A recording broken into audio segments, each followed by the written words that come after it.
Understanding, buckle your belt, a guide for English learners.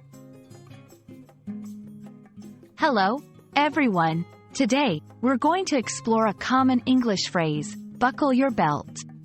This might seem like a simple instruction, but it's packed with cultural and linguistic nuances. Whether you're learning English as a second language or just curious about English idioms, you're in the right place. Let's dive in. The phrase, buckle your belt, has a straightforward literal meaning. It refers to the action of fastening the belt around your waist.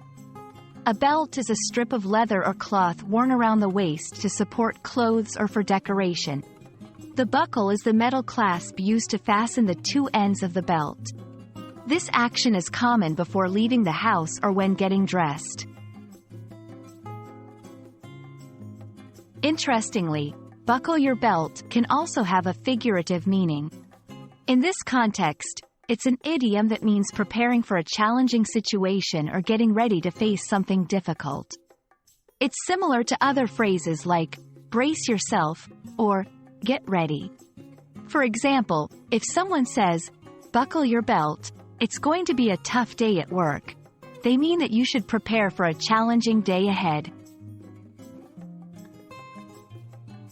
How is this phrase used in everyday conversations? You might hear it in casual and formal settings. In a casual setting, a friend might say, buckle your belt, we have a long hike ahead of us. In a more formal context, a boss might use it in a meeting to prepare the team for an upcoming challenge.